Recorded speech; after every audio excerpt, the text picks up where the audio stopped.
নমস্কার, ধর্মের আড়ালে চ্যানেল থেকে আপনাদের সবাইকে আন্তরিক শুভেচ্ছা।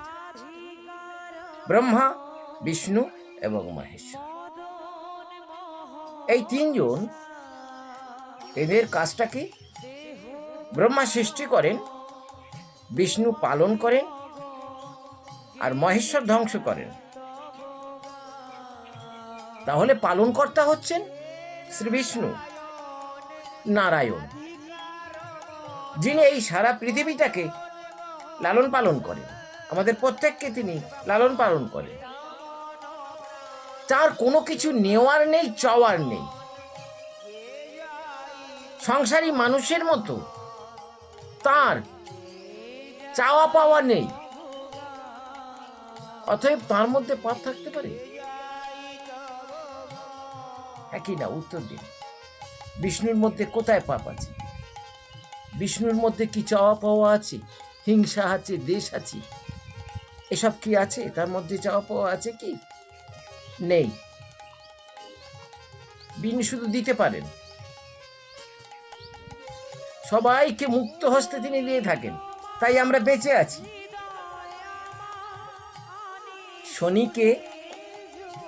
শনি হচ্ছে এই বিষ্ণুর একনিষ্ঠ ভক্ত। আপনারা শনির পাঁচালি থেকে জানতে পারবেন যে সুমঙ্গল নামে এক ব্রাহ্মণ সন্তান শনির দেখা পেয়েছিলেন। শনি বলেছিলেন যে তুমি 10 দণ্ড কৃষ্ণ নাম করবেন, অর্থাৎ বিষ্ণু নাম করবে। কিন্তু সুমঙ্গল ভুল করে 2 দণ্ড বাকি থাকতে উঠে পড়েছে। তাই শনি মহারাজের ভীষণ ক্রোধ হয়েছিল যে তুমি বিষ্ণু নামে, কৃষ্ণ নামে, গোবিন্দের নামে অবহেলা করেছ, তোমাকে শাস্তি দেব আমি। এবং পরবর্তীকালে সেই শাস্তিটা সুমঙ্গল ব্রাহ্মণ সন্তান গ্রহণ করেছিলেন, করতে বাধ্য হয়েছিলেন। তাহলে কি প্রমাণ হচ্ছে? যে শনি বিষ্ণুর একনিষ্ঠ ভক্ত। ভক্ত আর ভগবানের সম্পর্ক হচ্ছে শনি। এবার আসুন, এই শনির দশা কাদের হয়? যারা খারাপ কর্ম করে আর যারা কর্ম করে না।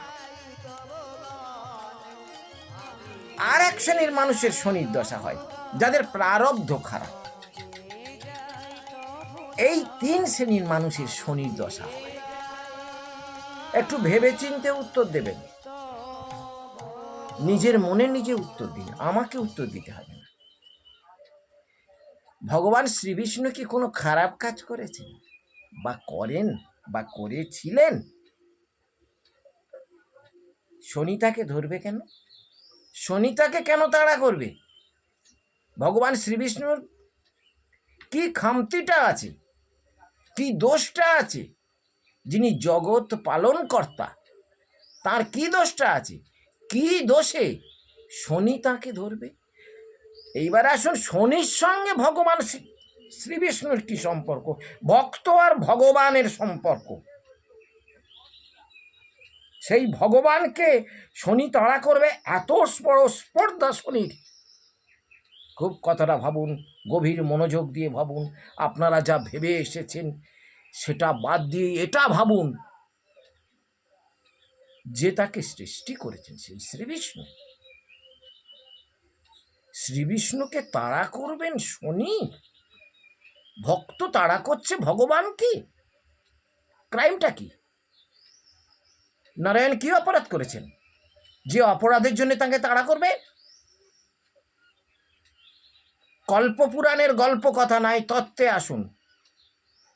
কল্পপুরাণের অনেক গল্প কথা পাবেন, কিন্তু তত্ত্ব দিয়ে বিচার করুন। আর শনির সাহসটা হবে কি করে, রুচিটা হবে কি করে যে শ্রীবিষ্ণুকে তাড়া করবে?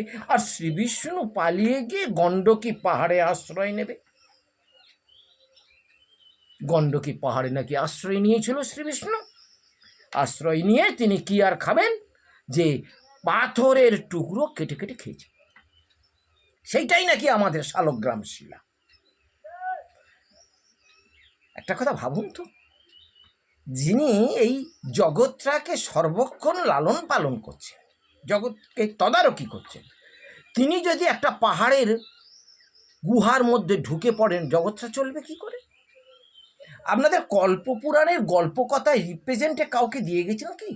এই বড় বড় পণ্ডিতদের, কীর্তনিয়াদের, ব্রাহ্মণদের এদের দায়িত্ব দিয়ে গেছেন যে তোরা ততক্ষণ এই আমার এই জগৎটা চালা, আর আমার শনি তাড়া করেছে বলে আমি গণ্ডকী পাহাড়ে গিয়ে ওই শিলা কেটে খাই? এটা আষাঢ়ে গল্প নয় কি? এটা আষাঢ়ে গল্প নয়? একটু ভেবে দেখুন তো, একটু ভেবে দেখুন, ভালো করে একটু ভেবে দেখুন, বুঝে দেখুন যে ওই শনি তাড়া করেছে কি না। এই কথাটা আপনি ভাবলেন কি করে? আমি ভাববো কি করে? ভগবান শ্রীবিষ্ণু এক মহান চরিত্র, সেই ভগবান শ্রীবিষ্ণু পালিয়ে যাবেন, অপরাধটার কথা ভাববো না, তত্ত্বের কথা ভাববো না, কল্পপুরাণের গল্প কথা ভেবেই আমরা ধার্য করে নেব হ্যাঁ শনির ভয়ে পালিয়েছিলেন, শ্রীবিষ্ণু পালিয়ে নারায়ণ শিলা তৈরি করেছিলেন। থাক, এই গল্পটা এই পর্যন্ত থাক। এইবারে আসি আসল কীর্তনে। আচ্ছা, নারায়ণ শিলা তৈরি করেছিলেন মানে নারায়ণের প্রতিমূর্তি হচ্ছে শালগ্রাম শিলা, যাহলে যে নারায়ণ সবাইকে উদ্ধার করেন। আচ্ছা, সেই নারায়ণকে আর 5 জন মানুষ ব্রাহ্মণ ছাড়া ছুঁইতে পারবে না কেন? আর যে 5 জন মানুষ, তারা কি বিষ্ঠার মধ্যে দিয়ে আসছে? কোনো অব্রাহ্মণ যদি স্নান করে পরিশুদ্ধ হয়ে শালগ্রাম শিলা করে, তাও করতে পারবে না? না, ওটা তোমরা শালগ্রাম শিলা পূজা করতে পারবে না, ব্রাহ্মণরা ছাড়া কেউ শালগ্রাম শিলা পূজা করতে পারবে না। তা কল্পপুরাণের গল্পকথায় এই শালগ্রাম শিলা বামনদের ঝুলিতে পড়লো কি করে? একটু বলুন তো দেখি, একটু ভেবে বলুন তো দেখি। ধান্দাবাজিটা বুঝতে পারছেন না যে তোরা শালগ্রাম শিলা পূজা করতে পারবি না, আমরা করব। শালগ্রাম শিলা আমার বাড়ি থেকে যাবে, তার জন্য একখানা কাপড় দিবি, একটা ভালো গামছা দিবি, 5 কেজি চালের সিদা দিবি, সিদ্ধ চালে সরু চালটা দিবি, 500 সর্ষের তেল, 2 কেজি আলু, আর 50 গ্রাম 50 গ্রাম করে লঙ্কা আর হলুদ দিবি। তারপরে আতপ চাল আছে, ফলমূল আছে। নারায়ণ নিয়ে যাব না? আমার বাড়িতে নারায়ণ নিয়ে যাবে। তাহলে এই শালগ্রাম শিলাটা তৈরি করলো কারা? কল্পপুরাণের গল্পকথায় শালগ্রাম শিলাটা তৈরি করলো কারা? একটু ভেবে বলুন তো। শ্রীবিষ্ণু। শ্রীবিষ্ণু ছুঁইলে যে মানুষ উদ্ধার পেয়ে যায়, সেই শ্রীবিষ্ণু প্রতীকী মূর্তি শালগ্রাম শিলাকে ছুঁইলে শালগ্রাম শিলা নাকি অপবিত্র হয়ে যাবে। তাহলে এত ফলকা শালগ্রাম শিলা বিষ্ণুকে অপমান করছে না এই বামুনের দল? এই ধান্দাবাজিটা আপনারা বুঝতে পারছেন না? আপনারা শুধু বলেই চলেছেন বজ্রকীট, বজ্রকীট হয়ে নারায়ণ বজ্রকীট হয়ে শিলা কেটেছে, পাথর কেটেছে, আর সেই শিলা বামনের ঝুলিয়েছে পড়ে বামনরা তাদের ধান্দাবাজি পূরণ করছে। আগামী ভিডিওতে আমি আপনাদের ইতিহাস, ভূতত্ত্ববিদদের প্রমাণ সমেত বুঝিয়ে দেব এবং তারিখ, সাল সব দিয়ে বুঝিয়ে দেব যে শালগ্রাম শিলা কবে তৈরি হয়েছিল আর সত্যযুগে কবে লীলা করেছিলেন শ্রীবিষ্ণু। এই দুটোর ফারাক আগামী ভিডিওতে বুঝিয়ে দেব। এখন বুঝিয়ে দিলাম এই শালগ্রাম শিলা এবং বামনদের ধান্দাবাজির গল্পটা। নমস্কার।